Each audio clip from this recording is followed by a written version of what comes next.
High বন্ধুরা, আমরা keypad button মোবাইলের প্রোফাইল সেটিং সম্পর্কে আজকে জানবো। প্রোফাইল সেটিং কি?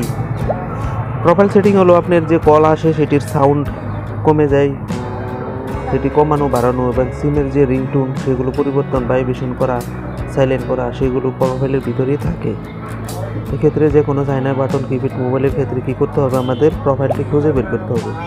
অবশ্যই মাঝ বরাবর অথবা এই কোনা বরাবর দিয়ে আমরা এই প্রোগ্রামে চলে আসবো এবং প্রোফাইল খুঁজবো। এখানে দেখতে পাচ্ছেন প্রোফাইল নামে, এই যে এটিতে ক্লিক করার পর এখানে প্রোফাইল নাম আসছে। ঠিক এভাবে আপনি ঘুরে দেখবেন, প্রত্যেকটি লোকের উপর যখন চাপ দিবেন তখন উপরে নাম আসবে।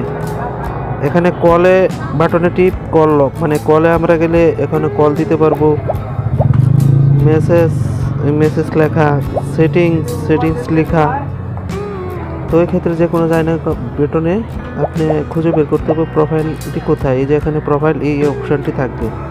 তারপর অবশ্যই আমরা মাঝে বরাবর টিপ দিব। নর্মালে থাকলে আপনার মোবাইলের কল, রিংটোন সব বাজবে, কল আসলে শব্দ হবে। আর যদি সাইলেন্টে নিয়ে নেন, এই যে অ্যাক্টিভেট সাইলেন্টে, তাহলে আপনার মোবাইলে কল আসলেও শব্দ পাবেন না, কোনো শব্দ হবে না। এক্ষেত্রে এই সাইলেন্ট থেকে কীভাবে উপরে নিয়ে যাবেন, অবশ্যই উপরে নিয়ে যাবেন বাটন দ্বারা এবং মাঝে টিপ দিলেই সেটি অ্যাক্টিভেট হয়ে যাবে। তো এই নর্মালের ভিতর কি থাকে, আমরা অবশ্যই এই কোনায় টিপ দিব এবং এখানে সেটিংসে চলে আসব এবং এখানে রিং স্ট্যাটু, কয়টি রিংটোন রয়েছে কোন সিমে সেটি আপনারা টেস্ট করুন। এখানে দুটি, আপনারা যে কোনো একটি সিলেক্ট মাঝ অপশানে করতে পারেন। আবার মেসেজে কি টুন রয়েছে সেটিও দেখতে পারেন। এভাবে মাঝ অপশানে ক্লিক দিলে সেটি সিলেক্ট হয়ে যাবে। এটি হলো সিম 1, সিম এভাবে দেখবেন। সিম 2 মেসেজে ঠিক এভাবে কাজ করবেন। এটা হচ্ছে প্রোফাইলের কিছু অংশ, আমরা ডান করে দেব এবং এবার আসবো ভলিউমে কতটুকু সাউন্ড থাকে, এখানে 11 রয়েছে। আমরা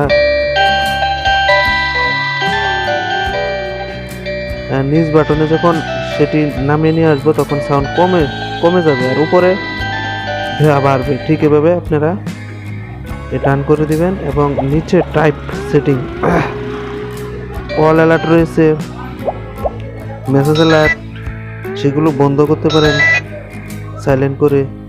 এই যে মেসেজ আসলে শব্দ হবে না, আপনি অ্যালার্ম সাইলেন্ট বন্ধ করতে পারেন, চাইলে আবার চালু করতে পারেন। এভাবে সর্বশেষ আমরা এই পর্যন্তই রান করে দিবেন এবং আদার এখানে কেটুন যে বাটনের শব্দগুলো হবে সেগুলোর শব্দ আপনি সাইলেন্ট করে রাখতে পারেন অথবা চালু করতে পারেন। ব্যাটারি চার্জ কমে গেলে সেটি শব্দ করবে, সেটি যদি অ্যাক্টিভেট রাখেন ওইটার মাধ্যমে রাখতে পারেন অথবা অফ রাখতে পারেন। তো আমরা অফ রাখলেও পাওয়ার অ্যাক্টিভেট, মোবাইলটি খোলার সময় যখন শব্দ হয় তখন কিন্তু সেটি অনেক শব্দ হয়, সেটি বন্ধ রাখতে পারেন প্রয়োজনে, আবার সেটি খোলা অবস্থায় রাখতে পারেন। ডায়াল টোন আমরা বন্ধ রাখতে পারি, আবার খোলাও রাখতে পারি। তো পাওয়ার অ্যাক্টিভেট, আমরা মোবাইলটি অনেক শব্দ হয় যার কারণে সেটি বন্ধ করে রাখলাম।